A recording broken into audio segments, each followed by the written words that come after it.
my friends, how many times have you received that palm on Palm Sunday, carried it home with a full heart, and set it down somewhere without ever stopping to ask whether that was the right place? Most people do exactly that, with faith with the best of intentions. But Saint Teresa of Avila, a woman who spent decades studying the spiritual behavior of sacramentals in homes and in her own convents, left behind a warning that very few people have ever heard.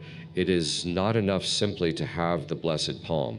Where you place it determines whether that grace flows freely or comes to a standstill. And there is one particular spot and one specific place that Teresa warned should never be used, a place that many of us choose without a second thought, a place that seems perfectly logical, even devout, but which Teresa's mystical and spiritual experience tells us will quietly extinguish the very protection that palm was consecrated to provide.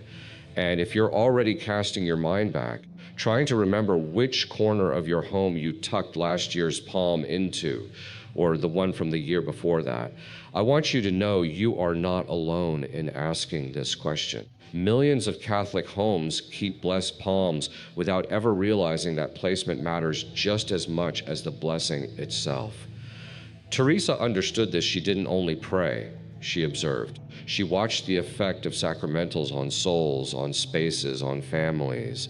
And what she observed led her to establish precise guidelines in her convents about where each sacred object should be kept. Her nuns followed those guidelines faithfully because they understood that behind every instruction lay a deep spiritual reason. What you are about to hear will not be found in any ordinary catechism, but it is woven into the living experience of a woman who knew the mysteries of God from the inside and who wanted us to know them too. To understand why placement matters, you first need to know what that palm in your home actually is, not what it looks like, what it truly is. Palm Sunday is not simply the start of Holy Week. It is the day the church does something extraordinary. It takes an object from the natural world, a branch of palm or olive, and draws it into the order of grace. The priest blesses it with ancient prayers the church has safeguarded for centuries. Prayers that call down upon that branch God's protective presence, the intercession of the angels, and the victory of Christ over death. In that moment, the palm is no longer just vegetation. It becomes a sacramental. And a sacramental, as St. Teresa knew better than almost anyone, is not a decoration. It is not a pleasant memento from a spring mass. It is an instrument of grace that the church places in the hands of the faithful to be used, to be activated by faith, to be woven into spiritual life in a conscious and ordered way. St. Teresa grew up in a deeply Catholic family in Avila. From her earliest years, she watched her mother care for sacred objects with a reverence that was not superstition, but conviction. She saw that the family home had a spiritual order, that each blessed object occupied a place that was not random, but intentional. When Teresa entered the Carmelite convent and began her life of deep prayer, that childhood intuition was transformed into mystical understanding. She began to see with a clarity she herself described as a gift received rather than earned, that physical space is not neutral, that a room, a house, a corner carries a spiritual atmosphere that is built up or broken down by what inhabits it, by what happens there, by the objects that occupy it, and the intention with which they were placed.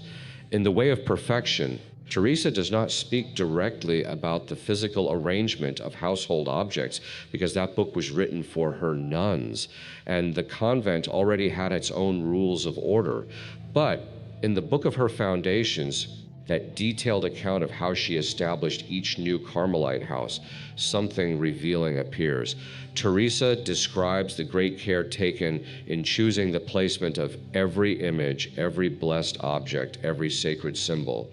These were not decorating decisions, they were spiritual decisions. And the reasons she gives, though written for the convent, reveal a principle that applies equally to the Christian home. The principle is this: the grace of a sacramental does not operate in a vacuum. It operates in relationship with the environment where that sacramental is placed.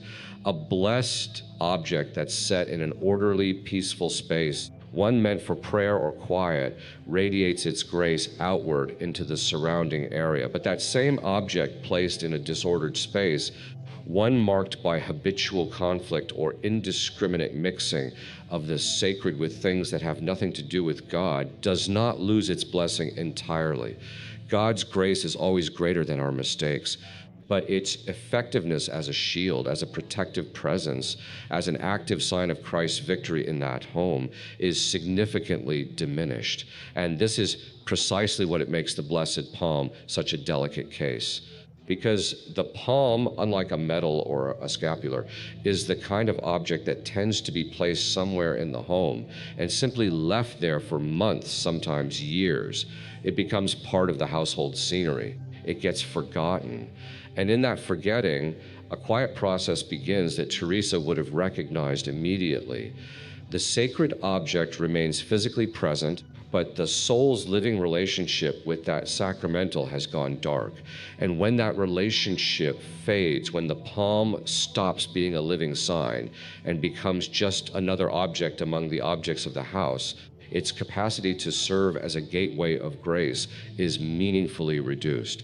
Think about this for a moment. There are families who have been placing the palm in the same spot year after year, decade after decade, without ever once asking whether that spot is appropriate. The palm arrives on Palm Sunday, it's brought home, it goes where it always goes, and it stays there until it crumbles apart or until next year's palm takes its place. It's a habit, and habits, when they are no longer fed by awareness, hollow out. Teresa knew this danger better than anyone because she lived it in her own convents. She saw how even the most devoted nuns could relate to sacred objects in a purely mechanical way, going through the motions without truly receiving the grace those objects were meant to transmit. That is why she established guidelines. That is why she insisted that the outward order of the convent was a reflection of the inward order of the soul, not as cold rule, but as an invitation to keep alive the relationship between the person and the signs of God's presence in their space. The blessed palm is not a talisman that works simply by being present.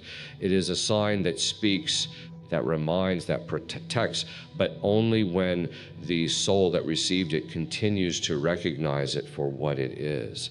There is something more serious than forgetting, however, something Teresa warned about with a clarity that her biographers recorded carefully. There is a specific place where keeping the palm not only silences its grace, but actually introduces into the home a spiritual confusion that Teresa considered especially dangerous to a family's peace. Not because the enemy is more powerful than God. He never has been and never will be. But because that confusion disorients the soul, it robs it of the clarity it carried when it went to receive that blessing on Palm Sunday, and leaves it without the protection it sought when it brought the palm home with such faith. What place is that? The answer is closer to your daily life than you might expect. And when you hear it, something inside you is going to recognize it, because deep down, the soul that lives in grace already knows that not every place stands equal before God, the sacred grammar of the home. That is what Teresa might have called it had she ever needed to give a name to the set of principles she applied so naturally in every convent she founded. It was not a theory. It was a living daily practice born of years of observation and deep prayer. And that practice rested on a conviction Teresa expressed in different ways throughout all of her writings. The soul and the space it inhabits influence one another. What happens inside the soul eventually shows up in the order or disorder of the surrounding space. And in turn, the order or disorder of the space shapes the inner disposition of the soul. This is not vague mysticism. It is a truth the Church has recognized since its earliest centuries. Through the practice of blessing homes, of consecrating spaces, of establishing in every Christian household a corner dedicated to prayer, a place where sacred objects could speak without being drowned out by the noise of the world. the first Christians who gathered in homes, because they had no churches of their own, instinctively understood that the space where you pray is transformed by that prayer, that the repeated presence of prayer leaves a mark on the atmosphere, invisible but real, perceived by the soul every time it enters that place. Teresa inherited that intuition and deepened it. In The Way of Perfection, when she speaks of mental prayer and the conditions that favor it, she mentions almost in passing something that deserves far more attention than it usually receives. She says that a recollected soul finds God more readily in the places where it has prayed before, because those places hold something like a memory of the divine presence. God is not more in one place than another. Teresa is careful to clarify that is not her point. Rather, the soul accustomed to meeting him there arrives at that place already disposed, already oriented, already with the inner door slightly open. The space cooperates with the soul, or it can get in the way. And if a space built up by prayer can make it easier to encounter God, a space marked by accumulated disorder can make it harder. That is what Teresa observed. That is what led her to be so attentive to the arrangement of her convents, not out of exterior perfectionism, but because she knew that each object in its right place was a small act of faith made visible in physical space. An act that said, here we acknowledge that God is real, that his grace is real, that these signs are not decoration but presence. The blessed palm fits into this principle in a very particular way. When the faithful receive it on Palm Sunday and bring it home, they are performing a gesture with a clear intention to bring into their home the memory of Christ's victory. The palm is the sign of that victory. It is the branch that the crowds waved when the king entered Jerusalem. It is the announcement that death would be conquered. And when that branch has been blessed by a priest, when the church has called down God's grace upon it, it becomes a silent sentinel of the home, a sentinel that reminds us each day without words that Christ has won and that his victory extends to this house, this family, these lives. But a sentinel placed in the wrong location cannot carry out its mission. A soldier stationed where he does not belong cannot defend what needs defending. Teresa, who frequently used military imagery when writing about the spiritual life, would have recognized that analogy immediately. The palm placed without discernment in a spot that contradicts its sacred nature does not cease to be a sacramental, but its voice goes quiet. It no longer speaks. It no longer reminds. It no longer protects with the clarity it was given to protect. So, which place contradicts its nature? Teresa identified it through a very concrete observation about the domestic life of her time. In 16th century homes, as in many homes today, there was a tendency to place religious objects in the most trafficked, most visible, most public spaces of the house, near the front door on the main sideboard, close to the table where the family gathered. The intention was good, that everyone would see them, that everyone would be reminded that faith would be present at the heart of family life. But Teresa noticed something troubling in that habit. When sacred objects are placed in the highest traffic areas, they are subjected to everything that happens in those areas. Arguments, tension, visitors with very different beliefs, conversations that do not build up the soul, the emotional upheaval of a family that lives and struggles and makes mistakes, as every family does. And the sacramentals, which were designed to be signs of peace and divine presence, end up as silent witnesses to everything that contradicts that peace. They don't lose their blessing, but their function as signs becomes clouded by the context they are immersed in. This led Teresa to establish in her convents a guideline her nuns understood as an act of love towards sacred objects. Each sacramental must be in a place that is coherent with its nature, a place where what happens around it does not contradict what that object proclaims, where the palm can go on being what it is, the silent announcement that Christ has won and that his victory protects this home. Is there a place like that in your home? a place where the palm you received this Palm Sunday can do what it was consecrated to do? There is an answer to that question, and it begins with understanding what kind of place Teresa identified as the most dangerous for a sacramental of this kind. There is a scene that repeats itself in millions of Catholic homes every year, and very few people recognize it for what it truly is. Palm Sunday arrives, the family goes to Mass, they receive the palms, they bring them home with genuine devotion, and then comes the moment of placing them. So someone picks up the palm, looks around, and puts it where it seems natural. Behind the crucifix in the living room, over the frame of the front door, in the corner where the image of Our Lady stands, in the bathroom next to a holy card, because someone thought that room could use some protection too. In the kitchen, because the kitchen is the heart of the home. In the children's bedroom, because children need extra care. In the grandparents' room, because the grandparents are unwell and need comfort. Every single one of these intentions is good. Not one of them comes from carelessness. They come from love, from faith, from a genuine desire to fill every corner of the home with God's protecting presence. But Teresa would have looked at that scene with the eyes of someone who has learned that good intentions on their own are not enough. That faith without discernment can produce results quite different from what the soul hoped for.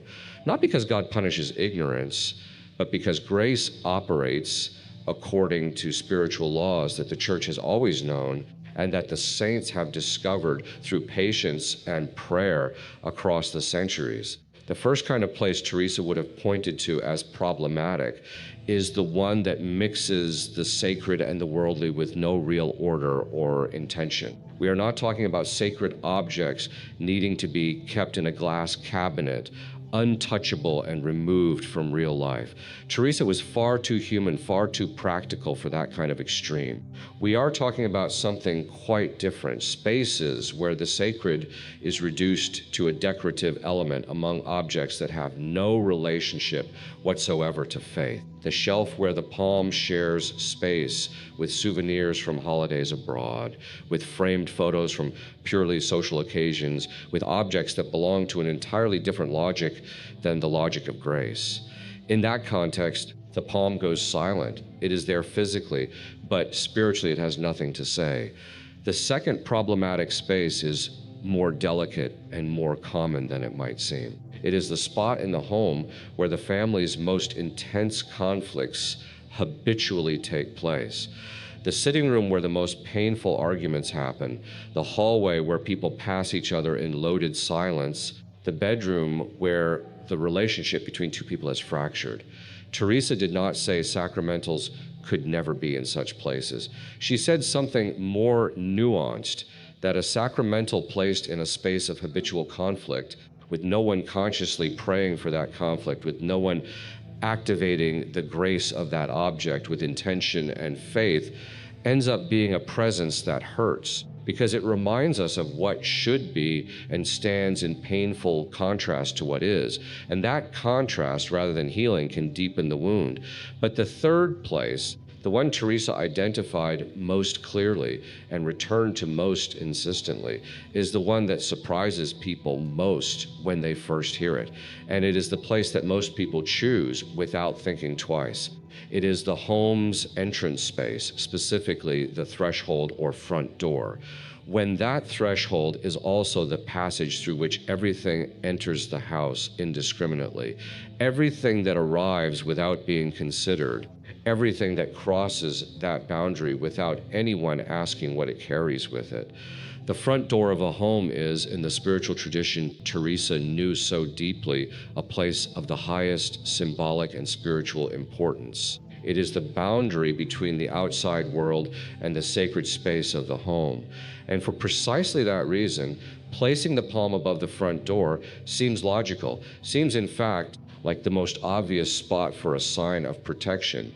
If the palm protects, shouldn't it stand where threats try to enter? Teresa would say no, or at least not always, and not in just any way, because the front door of many homes is not only the entrance for people, it is the entrance for conversations that wear the soul down, for moods brought in from outside, for accumulated weariness, for the tensions of the world. And when the palm is placed there with no ritual of activation, no prayer to awaken it, no conscious awareness among the family of what that sacramental is called to do, it is left exposed to all of that flow with no support of its own. It cannot protect because it itself needs to be sustained by the prayer of the household. And there is something more that Teresa would have added with that characteristic directness of hers. There are homes where right alongside the blessed palm at that entrance, there are objects belonging to other spiritual traditions, figures that are not Catholic images, symbols whose origin is not Christian faith, objects brought back from travels or given as gifts by well-meaning people who do not share the same faith. Teresa knew that phenomenon in her own time and named it plainly, a mixing that confuses the soul and extinguishes the spiritual clarity of the home, not because those objects carry some automatic malevolent power. Teresa was far too grounded to fall into spiritual panic, but because the unexamined coexistence of the sacred alongside what belongs to a different spiritual framework produces in the souls of those who live there a quiet confusion, an inability to clearly perceive God's protection, a vague feeling that something never quite settles, that the peace being sought never fully arrives, that prayers rise but seem to find no clear path. And that confusion, Teresa knew, is one of the most subtle and most effective ways the soul loses its spiritual bearings. Not through dramatic blows, through gradual dimming, through the slow fading of a light that no one deliberately extinguished, but that was left without the oil it needed to keep burning. Teresa did not arrive at these conclusions through intuition alone.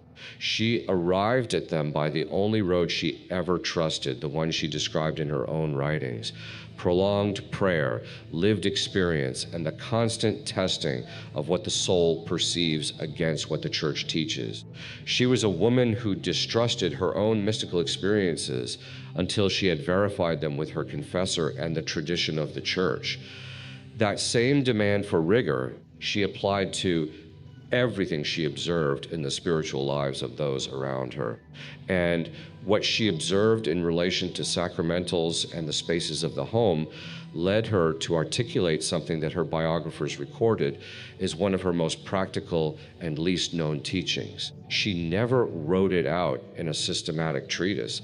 Teresa never wrote systematic treatises. She left it scattered through her letters, her conversations, the instructions she gave to the prioresses of her convents, in those small marginal comments alongside her great works that sometimes contain more wisdom than the main chapters. In The Way of Perfection, in the chapter where she speaks of the love the sisters should have for one another and of the order that should reign in the convent, Teresa writes something that for centuries was read only as advice for the communal life of nuns, but which contains a spiritual principle of far broader reach. In her own words, St. Teresa wrote, "It matters greatly to understand that not every place has the disposition to receive what God wishes to give, and that she who does not seek to have this disposition places the obstacle herself." Those words, written to describe the soul in prayer, apply with perfect coherence to the home space that receives a sacramental. Not every place has the disposition to receive what God wishes to give. That sentence is the key. The blessed palm is a vehicle of God's grace, a specific grace, the memory of Christ's victory, the protection that victory extends over the home, the peace that flows when a consecrated object fulfills its function in a space that is prepared to receive it. But if the place where the palm is set down does not have that disposition, if it is laden with the dynamics we have already described, then the grace God wishes to give through that sacramental meets an obstacle. Not because God gives up easily, but because he respects the freedom of the soul and the order that soul has established in its own space. This is the heart of Teresa's warning. It is not a warning born of fear. It is not the threat of punishment for having placed the palm in the wrong spot. It is something far more tender and far more loving than that. It is the warning of a spiritual mother who watches her children missing out on a grace that was available to them simply because no one ever told them that placement matters, that the disposition of the space matters, that sacramentals are not automatic. They require our conscious cooperation in order to deploy the full force the Church has entrusted to them. Teresa knew the weight of that missed grace because she had experienced the opposite, the joy of a well-ordered space where sacred objects could speak freely and God's grace could flow without obstacle. In every convent she founded, one of her very first concerns was precisely this. Before the nuns arrived, before communal life began, Teresa ensured the space was ready, not merely clean, but ordered spiritually. Every image in its place, every sacramental in the space that belonged to it, every sacred object surrounded by a context that respected its nature and favored its mission. And when something was not right, when a sacred object had been placed somewhere Teresa considered unsuitable, she moved it without drama, with the same naturalness with which you correct the course of a sail that has been rigged backwards. Because the error was not moral, it was practical. It was the difference between a grace that flows and a grace that is waiting for room to flow. So, what does the soul do upon discovering it has made that error? What does the person do who has been bringing the palm home for years and always placing it in the same spot, and who now understands that the spot was not right? Teresa would have answered that question with the same tenderness she showed her nuns when they made errors of spiritual discernment. There is nothing here to repair with anxiety. There is no irreversible harm. God's grace is larger than all of our mistakes put together, and the soul that becomes aware and makes a correction is doing exactly what God hopes, acting with humility, with trust, and with the serenity of someone who knows that God's love is not exhausted by our missteps. What does matter is not carrying on as before once the light has been seen. That Teresa would say with firmness, because to continue unchanged after understanding something is not ignorance, it is resistance. And resistance is the only obstacle God cannot overcome without our cooperation. Not because he lacks the power, but because he has made us free, and he honors that freedom to the very end. But what then is the right place? What is the space in the home where the palm can fulfill everything it was consecrated to fulfill? That answer hasn't come yet. And it won't come until you understand something more about what happens in homes where Teresa's warning was ignored for years. Because the effects are not always dramatic or visible. Sometimes they are silent, and silent effects are the hardest to recognize and the most urgent to address. There is a kind of domestic suffering that has no clear name. It is not a crisis. It is not a tragedy. It is not a sin that can be confessed and resolved in a single visit to the confessional. It is something more diffuse and more persistent, a feeling that many families know well, even if they struggle to put it into words. The sense that peace in the house never quite settles in for good, that prayers are said, but something never seems to sit right, that conflicts get resolved, but keep coming back, that there is an invisible weight that people in the home carry without being able to trace its source. Teresa would have recognized that description immediately, not because she had a supernatural explanation for every domestic difficulty. That was never her way, but because she had accompanied enough souls on their spiritual journey to know that this kind of diffuse unease often has a cause that is not psychological or relational, but spiritual, a cause connected to the order or disorder of the sacred life within the home. There is a woman in Guadalajara, Mexico, who prayed the rosary with her family every evening for years. They were a devout, practicing family, present at Sunday Mass without fail, and yet something in their home could not find peace. The arguments among the children repeated themselves with an intensity that bore no real proportion to the causes. Her husband was passing through a deep spiritual dryness that neither frequent communion nor regular confession seemed to ease. She herself felt as though her prayers rose to the ceiling and went no further, as though there were an invisible ceiling above the house, blocking grace from coming down freely. One day, during a talk at her parish about sacramentals, she heard someone speak about the importance of where sacred objects are placed in the home. On her way back, she looked at the corners of her house with new eyes, taking in all the places where she had distributed sacred objects over the years. And she found exactly what Teresa would have found. A Palm Sunday palm from 3 years earlier, placed on the entry hall table alongside a trinket brought back from a holiday in Cancun, a picture frame with family photos from social events, and a decorative figurine someone had given her, whose origin she had never quite looked into, but had never questioned either, because it was pretty and seemed harmless. None of it was malicious. None of it had been placed with bad intent, but the combination created precisely what Teresa would have called a space of spiritual confusion, a space where the sacred and the worldly lived side by side with no order and no intention, a space where the blessed palm had been reduced to one element in a decorative landscape with no spiritual coherence, where the grace of that sacramental was trapped in a context that simply would not let it speak. That woman changed everything quietly, without fuss. She removed the palm from that spot. She took away the objects that had no connection to her faith. She cleared the space, and she placed the palm somewhere that was now prepared to receive it, next to the family crucifix in a corner of the sitting room where the family gathered to pray.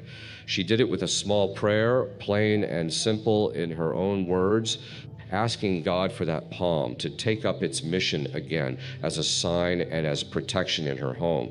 The change was neither immediate nor dramatic. Grace rarely announces itself with special effects. But in the weeks that followed, that family began to notice something they hadn't even realized they'd lost until they got it back. A lightness in the atmosphere, a greater ease in praying together, a reduction in the intensity of the conflicts that, without disappearing, began to resolve themselves with a speed and a peace that hadn't been there before. Her husband felt something again in communion after months of dryness. Her children started wanting to be at home with a spontaneity that surprised even them. Did moving the palm cause all of that? It would not be honest to say it quite that way. God's grace does not work like a mechanism whose lever is pulled by a physical gesture. But what is true is that this gesture was the beginning of a process of greater spiritual awareness in that home, a process in which that family began to ask themselves, perhaps for the first time, what each object in their house was saying about the faith they professed. And that question, asked with honesty and with love, opened doors that had been closed without ever knowing they were closed. Teresa would have smiled at that story, not with condescension, with recognition, because it is exactly the kind of story she lived many times over in her convents and in the lives of the people she accompanied spiritually. The story of a soul that had done nothing wrong, but who, by doing something better, discovered that God's grace had been waiting for that small movement in order to flow a little more freely. And this brings us to a question you may already be asking yourself, a question about your own home, about these sacred objects in it, about the places where you have kept them and the years they have been sitting there without anyone ever going back to ask whether they are still in the right spot. Don't rush to answer it just yet, because the full answer requires understanding something more about what Teresa taught.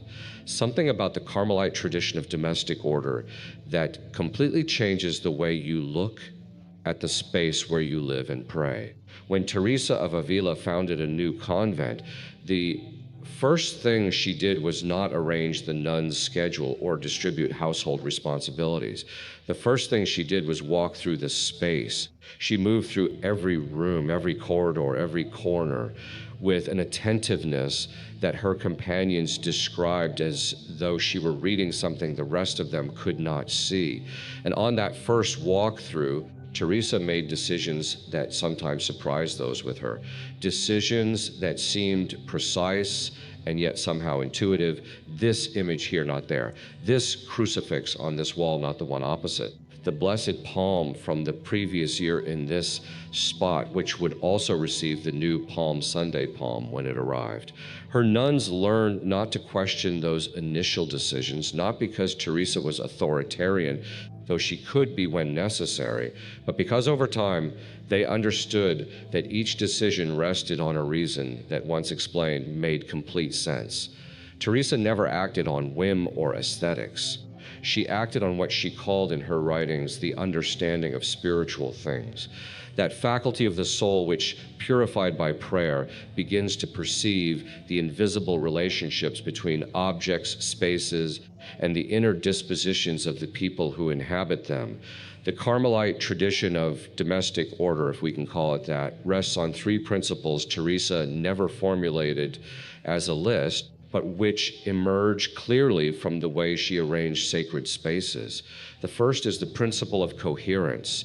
Every sacred object must be surrounded by a context that is consistent with its nature and its mission. The second is the principle of active visibility.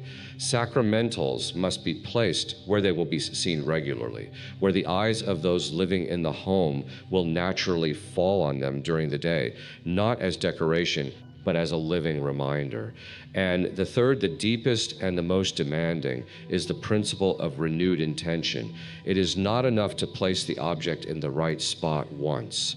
The soul's relationship with that sacramental must be renewed periodically through prayer, through awareness, through the explicit recognition of what that object means and what grace it is called to transmit. It is this third principle that most often gets forgotten, and it explains why many Catholic homes, which have all the right sacramentals in reasonably appropriate places, still fail to experience the fullness of protection and grace those objects are meant to provide. The palm is there, the crucifix is there, the image of Our Lady is there, but no one speaks to them. No one looks at them with real awareness. No one has renewed the covenant of faith with them since the day they were set down. Teresa, in the book of her life, describes with disarming humility how she herself took years to understand that prayer is not only an abstract exercise of the soul, but a concrete lived relationship, one that is fed by signs and by tangible presences. She writes that for a long time she found it enormously difficult to gather herself in prayer because she did not know how to make her inner life a suitable space for encounter with God. And it was through the contemplation of sacred images and the presence of blessed objects in her cell that she gradually learned to create that inner space. The exterior objects helped her build the interior order, not as crutches, as silent teachers who reminded her each day that God was real, that His grace was real, and that the soul could and should prepare itself to receive it. This cast the question of the blessed palm in a completely new light. We are not simply talking about an object that needs to be in the right spot in order not to lose its effectiveness. We are talking about an object that must be part of a living relationship between the home and the grace of God. A relationship built through small daily acts of recognition, through the glance that pauses a moment before the palm and remembers that Christ has won, through the brief prayer that awakens it as a sign of that victory, through the deliberate choice that this corner of the home should be a space where God's grace is welcomed and where nothing contradicts that welcome. In Teresa's convents, the arrival of the Palm Sunday palms was a moment of great communal significance.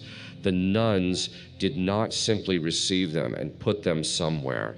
They received them within the liturgy, carried them into the convent with full awareness of what they were carrying, and placed them in spots that had already been prepared, spots that had been cleared of anything that might hinder the grace of the new sacramental, spots that were, in the deepest sense of the word, worthy of what they were about to receive. And Teresa insisted that the preparation of the place was just as important as the palm itself, because the palm carried the grace of the liturgical blessing, but the prepared place carried the grace of human disposition. And when those two graces met, when the church's blessing came to rest on a space the soul had readied with love and intention, the result was something Teresa described with a word she used with great precision and very sparingly: consolation. Not a sentimental consolation, a profound one. The consolation of a soul who knows its home is protected not by magic, but by living faith, by real grace, by the victory of Christ still active and present in the space that was consecrated to him with such simplicity and such sincerity. Does your home have that consolation? Or is there something that still hasn't quite settled? The answer is closer than you think. And it has everything to do with what Teresa discovered about the relationship between place, intention, and the prayer that activates the grace of a sacramental.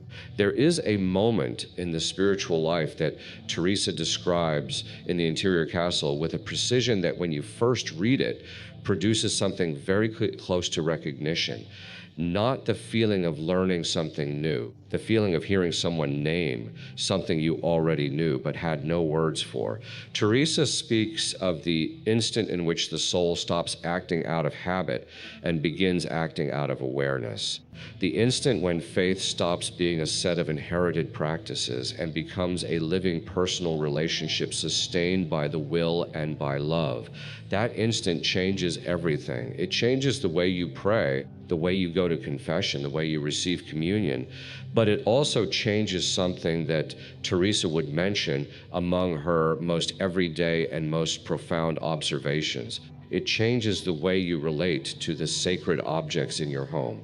Because when the soul moves from faith by habit to faith by awareness, sacramentals stop being pious furnishings and become conversation partners. Living signs that the soul recognizes, looks at, tends to, because it knows that in them there is a presence that deserves to be honored. And in that shift, that movement from habit to awareness, lies the deepest answer to Teresa's warning about the blessed palm, because the most dangerous place a palm can occupy is not simply a physical one. It is an interior place, the place of indifference, the place where the sacred object is present but not truly seen, where it has been blessed but is no longer recognized, where it was placed with good intentions 3 years ago and has not received a single conscious glance since.